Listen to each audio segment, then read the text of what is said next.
ਦਸਤਾਵੇਜ਼ YouTube channel 'ਤੇ ਤੁਹਾਡੇ ਆਪਣੇ ਹੀ ਨਿਰੰਜਨ ਬੋਹਾ ਵੱਲੋਂ ਤੁਹਾਡਾ ਬਹੁਤ-ਬਹੁਤ ਸਵਾਗਤ।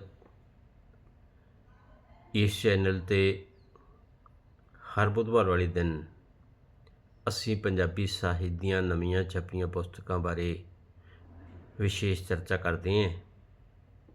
ਆਪਣੇ ਇਹਨਾਂ ਹੀ ਯਤਨਾਂ ਦੀ ਨਿਰੰਤਰਤਾ ਬਣਾਈ ਰੱਖਣ ਲਈ ਅੱਜ ਆਪਾਂ ਸਾਡੇ ਪ੍ਰਬੁੱਧ ਗਲਪਕਾਰ ਰਘਬੀਰ ਸਿੰਘ ਮਾਨ ਦੇ ਨਵੇਂ ਨਾਵਲ ਅੜੇ ਥੁੜੇ ਬਾਰੇ ਕੁਝ ਗੱਲਾਂ ਕਰਾਂਗੇ। ਦੋਸਤੋ, ਪੰਜਾਬ ਦਾ ਪੇਂਡੂ ਅਰਥਚਾਰਾ ਅਤੇ ਸਮਾਜਿਕ ਪ੍ਰਬੰਧ ਵਾਹੀਯੋਗ ਜ਼ਮੀਨ ਦੇ ਆਲੇ ਦੁਆਲੇ ਘੁੰਮਦਾ ਹੈ। ਇਸ ਲਈ ਜਦੋਂ ਕਬਜ਼ੇ ਹੇਠਲੀ ਜ਼ਮੀਨ ਦੀ ਮਾਲਕੀ ਬਦਲਦੀ ਹੈ ਤਾਂ ਪਰਿਵਾਰਕ ਅਤੇ ਸਮਾਜਿਕ ਰਿਸ਼ਤਿਆਂ ਵਿੱਚ ਵੀ ਵੱਡੇ ਬਦਲਾਅ ਆਉਂਦੇ ਨੇ।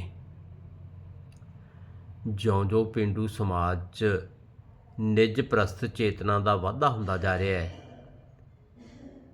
ਤਿਉਂ-ਤਿਉਂ ਜ਼ਮੀਨ ਦੀ ਮਾਲਕੀ ਨੂੰ ਲੈ ਕੇ ਪਰਿਵਾਰਕ ਰਿਸ਼ਤਿਆਂ ਵਿਚਲੇ ਤਣਾਓ, ਟਕਰਾਓ ਅਤੇ ਝਗੜਿਆਂ ਵਿੱਚ ਵੀ ਵਾਧਾ ਹੁੰਦਾ ਜਾ ਰਿਹਾ ਹੈ। ਪ੍ਰਬੁੱਧ ਗਲਪਕਾਰ ਰਘਬੀਰ ਸਿੰਘ ਮਾਨ ਦਾ ਨਵਾਂ ਨਾਵਲ ਅੜੇ ਥੁੜੇ ਜੱਟ ਤੇ ਜ਼ਮੀਨ ਦੇ ਰਿਸ਼ਤੇ ਵਿਚਲੇ ਤਣਾਵਾਂ ਅਤੇ ਟਕਰਾਵਾਂ ਵਿੱਚੋਂ ਪੈਦਾ ਹੋਣ ਵਾਲੇ ਵਿਨਾਸ਼ਕ ਨਤੀਜਿਆਂ ਦੀ ਨਿਸ਼ਾਨਦੇਹੀ ਕਰਕੇ ਜ਼ਮੀਨ 'ਤੇ ਬੇਹੱਕਾ ਕਬਜ਼ ਹੋਣ ਜਾਂ ਕਬਜ਼ਾ ਬਰਕਰਾਰ ਰੱਖਣ ਦੀ ਜਿੱਦ 'ਤੇ ਅੜੇ ਲੋਕਾਂ ਨੂੰ ਚੇਤਾਵਨੀ ਦਿੰਦਾ ਹੈ ਕਿ ਅਜਿਹਾ ਕਰਕੇ ਉਹ ਆਪਣੀ ਬਰਬਾਦੀ ਦੀ ਗਾਥਾ ਆਪ ਲਿਖ ਰਹੇ ਨੇ। ਨਾਵਲ ਦੇ ਇਸ ਵਿਸ਼ਲੇਸ਼ਣੀ ਸਿੱਟੇ ਵਿੱਚ ਚੇਤਾਵਨੀ ਅਤੇ ਸਮਝੌਤੀ ਦੋਵੇਂ ਸ਼ਾਮਲ ਨੇ ਕਿ ਜ਼ਮੀਨ ਆਪਣੇ ਥਾਈਂ ਹੀ ਰਹਿ ਜਾਂਦੀ ਹੈ, ਪਰ ਇਸ ਲਈ ਲੜਨ ਵਾਲੀਆਂ ਧਿਰਾਂ ਭੰਗ ਦੇ ਪਹਾੜੇ ਇਸ ਦੁਨੀਆ 'ਚੋਂ ਚਲੀਆਂ ਜਾਂਦੀਆਂ ਨੇ। ਨਾਵਲ ਵਿੱਚ ਵਾਪਰਦੇ ਸਾਰੇ ਅਹਿਮ ਵਰਤਾਰਿਆਂ ਦੀਆਂ ਜੜ੍ਹਾਂ 12 ਏਕੜ ਜ਼ਮੀਨ ਦੇ ਨਾਲ ਜੁੜੀਆਂ ਹੋਈਆਂ ਨੇ। ਜੇ ਘਰ ਦਾ ਮੁਖੀ ਜੈਲਾ ਆਪਣੀ ਸੰਸਕਾਰੀ ਅਤੇ ਸੇਵਾ ਭਾਵ ਵਾਲੀ ਪਤਨੀ ਸੀਬੋ ਦੀ ਲੱਤ ਵਿੱਚ ਨੁਕਸ ਹੋਣ ਕਾਰਨ ਉਸ ਨੂੰ ਘਰੋਂ ਕੱਢਦਾ ਹੈ, ਤਾਂ ਜ਼ਮੀਨ ਦੇ ਵੱਡੇ ਟੋਟੇ ਦੀ ਮਾਲਕੀ ਦਾ ਅਹਿਮ ਹੀ ਉਸ ਤੋਂ ਅਜਿਹਾ ਕਰਾਉਂਦਾ ਹੈ। ਜੇ ਸੀਬੋ ਘਰ ਛੱਡ ਕੇ ਜਾਣ ਵੇਲੇ ਆਪਣੇ ਪੁੱਤਰ ਸ਼ੇਰੇ ਨੂੰ ਮਤਰੇਈ ਮਾਂ ਦੇ ਰਹਿਮੋ ਕਰਮ 'ਤੇ ਉਸ ਦੇ ਪਿਤਾ ਦੇ ਘਰ ਛੱਡ ਕੇ ਜਾਂਦੀ ਹੈ, ਤਾਂ ਉਸ ਦਾ ਮਕਸਦ ਵੀ ਇਹੀ ਹੈ ਕਿ ਉਸ ਦਾ ਪੁੱਤਰ ਇਸ ਜ਼ਮੀਨ ਦਾ ਭਵਿੱਖਤ ਮਾਲਕ ਬਣ ਸਕੇ।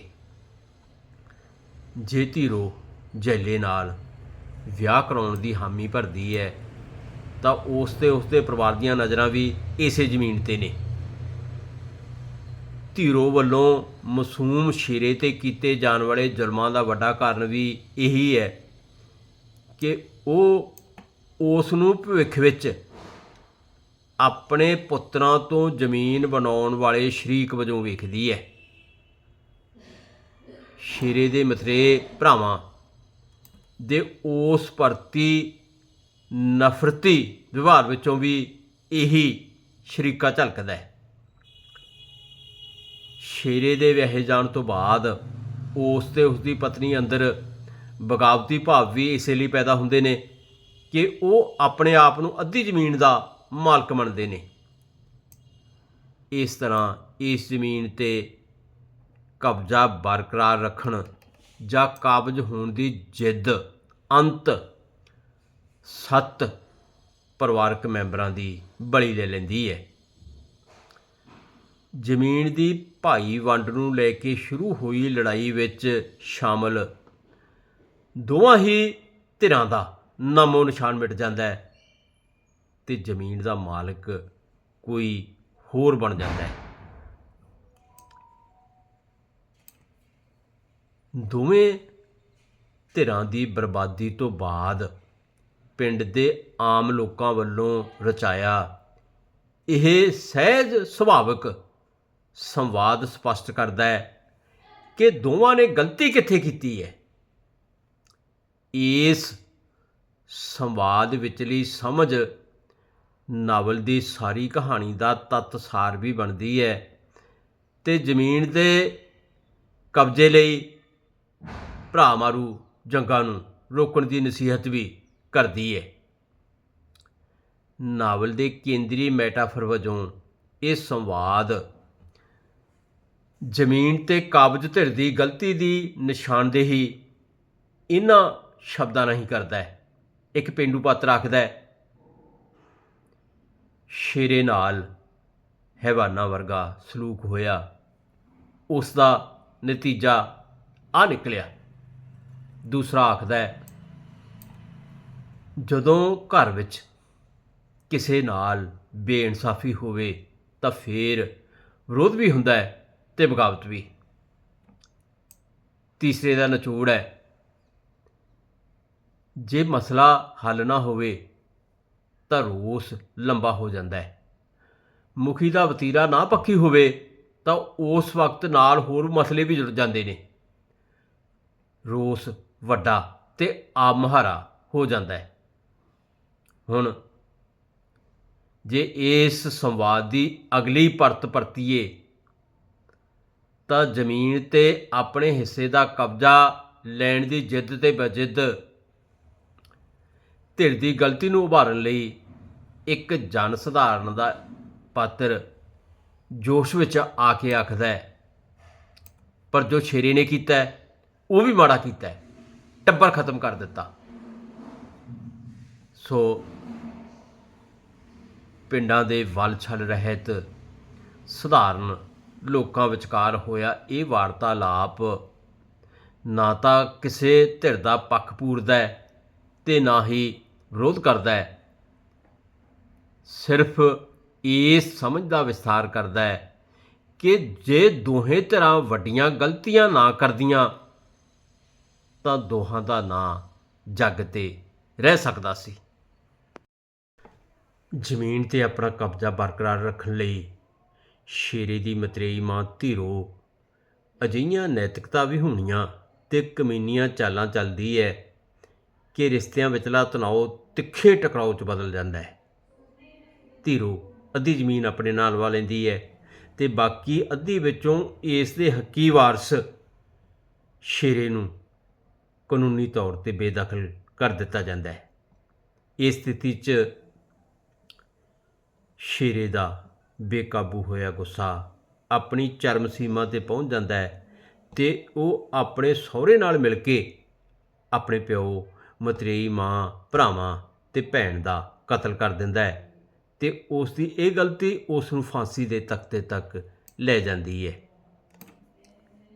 ਇਸ ਸਾਰੇ ਝਗੜੇ ਝਮੇਲੇ 'ਚ ਕੇਵਲ ਪਰਿਵਾਰ ਮੁਖੀ ਜੈਲੇ ਦੇ ਨਾਂ 'ਤੇ ਬੋਲਦੀ 12 ਏਕੜ ਜ਼ਮੀਨ ਹੀ ਭੰਗ ਦੇ ਭਾੜੇ ਨਹੀਂ ਜਾਂਦੀ, ਸਗੋਂ ਸ਼ੇਰੇ ਦੇ ਸਹੁਰੇ ਪਰਿਵਾਰ ਦੀ ਜ਼ਮੀਨ ਦਾ ਕੁਝ ਹਿੱਸਾ ਵੀ ਬੈਅ ਹੋ ਜਾਂਦਾ ਹੈ।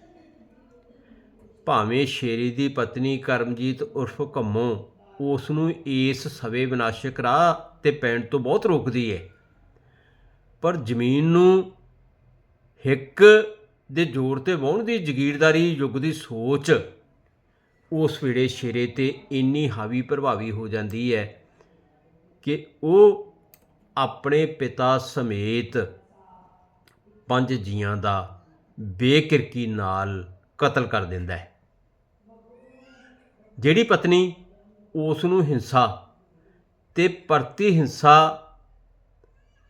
ਦੇ ਰਾਹ 'ਤੇ ਪੈਣ ਤੋਂ ਰੋਕਦੀ ਰਹੀ ਹੈ, ਜ਼ਮੀਨ ਗਵਾ ਲੈਣ ਦਾ ਹੇਰਵਾ ਉਸ ਅੰਦਰੋਂ ਵੀ ਨਹੀਂ ਜਾਂਦਾ। ਉਹ ਆਪਣੀ ਰਹਿੰਦੀ ਜ਼ਿੰਦਗੀ ਵਿੱਚ ਆਪਣੇ ਅਤੇ ਸ਼ੇਰੇ ਦੇ ਪੁੱਤਰ ਪ੍ਰੀਤ ਨੂੰ ਜ਼ਮੀਨ ਦਾ ਮਾਲਕ ਬਣਨਾ ਵੇਖਣਾ ਚਾਹੁੰਦੀ ਹੈ। ਇਸੇ ਲਈ ਆਪਣੀ ਮਾਂ ਅਤੇ ਮਾਸੀ ਕੋਲ ਇਸ ਇੱਛਾ ਦਾ ਪ੍ਰਗਟਾਵਾ ਕਰਦਿਆਂ ਉਹ ਆਖਦੀ ਹੈ, ਮਾਸੀ ਜੀ, ਜ਼ਮੀਨ ਨਾਲ ਹੀ ਬੰਦੇ ਦਾ ਨਾਂ ਰਹਿੰਦਾ ਹੈ। ਮੈਂ ਸੋਚ ਲਿਆ ਜ਼ਿੰਦਗੀ ਰਹੀ ਤਾਂ ਸ਼ੇਰਪੁਰ ਜ਼ਮੀਨ ਖਰੀਦ ਕੇ ਪ੍ਰੀਤ ਦੇ ਡੈਡੀ ਦਾ ਨਾਮ ਜਿਉਂਦਾ ਰੱਖੂੰਗੀ। ਦੋਸਤੋ, ਭਾਵੇਂ ਜੱਟ ਤੇ ਜ਼ਮੀਨ ਦੇ ਰਿਸ਼ਤੇ ਵਿਚਲੀ ਅਜਿਹੀ ਪ੍ਰਤੀਬੱਧਤਾ ਪੂੰਜੀਵਾਦੀ ਯੁੱਗ ਦੀ ਆਮਦ ਨਾਲ ਕੁਝ ਕਮਜ਼ੋਰ ਜ਼ਰੂਰ ਹੋਈ ਹੈ, ਪਰ ਇਸ ਸੱਚਾਈ ਨੂੰ ਨਕਾਰਿਆ ਨਹੀਂ ਜਾ ਸਕਦਾ ਕਿ ਜ਼ਮੀਨ ਦੀ ਭਾਈ ਵੰਡ ਸਮੇਂ ਹੋਣ ਵਾਲੇ ਕਤਲ ਇਸ ਯੁੱਗ ਵਿੱਚ ਵੀ ਹੋ ਰਹੇ ਨੇ। ਨਾਵਲ ਚੇਤਾਵਨੀ ਦਿੰਦਾ ਹੈ ਕਿ ਜੇ ਕਿਸਾਨੀ ਨੇ ਭਰਾ ਮਾਰੂ ਲੜਾਈਆਂ ਰੋਕਣ ਲਈ ਸੁਚੇਤ ਯਤਨ ਨਾ ਕੀਤੇ ਤਾਂ ਉਹਨਾਂ ਦੀਆਂ ਜ਼ਮੀਨਾਂ ਹੜੱਪਣ ਲਈ ਤਿਆਰ ਬੈਠਾ ਕਾਰਪੋਰੇਟੀ ਮਗਰਮੱਛ ਉਹਨਾਂ ਨੂੰ ਭੋਏ ਮਾਲਕ ਤੋਂ ਭੋਏਹੀਣ ਖੇਤ ਮਜ਼ਦੂਰ ਬਣਨ ਲਈ ਮਜਬੂਰ ਕਰ ਦੇਵੇਗਾ। ਨਾਵਲ ਵਿੱਚ ਸ਼ੇਰਾ ਆਪਣੇ ਹੱਕਾਂ ਦੀ ਸਾਰੀ ਲੜਾਈ ਆਪਣੇ ਬਲਬੂਤੇ 'ਤੇ ਲੜਦਾ ਹੈ। ਉਸ ਦਾ ਸਹੁਰਾ ਇਸ ਲੜਾਈ 'ਚ ਉਸ ਦਾ ਸਾਥ ਜ਼ਰੂਰ ਦਿੰਦਾ ਹੈ, ਪਰ ਇਹ ਸਾਥ ਮਸਲੇ ਨੂੰ ਸੁਲਝਾਉਣ ਦੀ ਬਜਾਏ ਹੋਰ ਉਲਝਾਉਣ ਵਾਲਾ ਹੈ। ਜੇ ਉਹ ਦੋਵੇਂ ਕਿਸਾਨ ਜਥੇਬੰਦੀਆਂ ਨੂੰ ਆਪਣੀ ਧਿਰ ਬਣਾਉਂਦੇ ਤਾਂ ਇਸ ਦੇ ਨਤੀਜੇ ਬਹੁਤ ਸਾਰਥਕ ਨਿਕਲਣੇ ਸਨ। ਸ਼ੇਰੇ ਅੰਦਰਲੇ ਇਸ ਬੇਮਕਸਦ ਦੇ ਜੋਸ਼ ਅੜੀ ਤਾਂ ਮੈਂ ਕੱਢ ਕੇ ਹਟੂੰ ਤੇ ਉਸ ਦੇ ਸਹੁਰੇ ਦੀ ਇਹ ਬੜਕ ਝੰਡਾ ਸਿੰਘ ਦਾ ਝੰਡਾ ਨੀਵਾਂ ਕਰਨ ਵਾਲਾ ਹਾਲੇ ਕੋਈ ਨਹੀਂ ਜੰਮਿਆ। ਨਿੱਜੀ ਤੇ ਵਿਅਕਤੀਗਤ ਮਾਰਕੇਬਾਜ਼ੀ ਨੂੰ ਦਰਸਾਉਣ ਵਾਲੇ ਨੇ, ਜਦੋਂ ਕਿ ਇਸ ਵੇਲੇ ਦੀ ਉਹਨਾਂ ਦੀ ਲੋੜ ਆਪਣੇ ਜੋਸ਼ ਨੂੰ ਹੋਸ਼ ਨਾਲ ਜੋੜਨ ਵਾਲੀ ਹੋਣੀ ਚਾਹੀਦੀ ਸੀ। ਨਾਵਲ ਵਿਚਲਾ ਕਹਾਣੀ ਰਸ ਪਾਠਕੀ ਬਿਰਤੀਆਂ ਨੂੰ ਆਪਣੇ ਨਾਲ ਜੋੜੀ ਰੱਖਣ 'ਚ ਪੂਰੀ ਤਰ੍ਹਾਂ ਸਫਲ ਰਿਹਾ ਤੇ ਇਸ ਵਿਚਲੇ ਪਾਤਰਾਂ ਦਾ ਆਪਸੀ ਸੰਵਾਦ ਉਹਨਾਂ ਦੇ ਅੰਤਰਮਨ ਨੂੰ ਸਮਝਣ 'ਚ ਪੂਰੀ ਤਰ੍ਹਾਂ ਮਦਦਗਾਰ ਸਾਬਤ ਹੁੰਦਾ ਹੈ। ਲੇਖਕ ਕੋਲ ਮੁਹਾਵਰੇਦਾਰ ਭਾਸ਼ਾ ਹੈ, ਜਿਸ ਦੇ ਜ਼ਰੀਏ ਉਹ ਨਾਵਲ ਦੇ ਪਾਠ ਦੇ ਸੁਹਜ ਸੁਆਦ 'ਚ ਵਾਧਾ ਕਰਨ 'ਚ ਸਫਲ ਹੋਇਆ ਹੈ। ਉਹ ਨਾਵਲ ਦੀ ਕਹਾਣੀ ਦੀਆਂ ਖਿੰਡੀਆਂ ਪੁੰਡੀਆਂ ਕੜੀਆਂ ਨੂੰ ਜੋੜਨ 'ਚ ਵਿਸ਼ੇਸ਼ ਮਹਾਰਤ ਰੱਖਦਾ ਹੈ। ਮੈਂ ਆਪਣੇ ਵੱਲੋਂ ਇਸ ਵਿਚਾਰ ਉਤੇਜਕ ਨਾਵਲ ਦਾ ਹਾਰਦਿਕ ਸਵਾਗਤ ਕਰਦਾ। ਧੰਨਵਾਦ।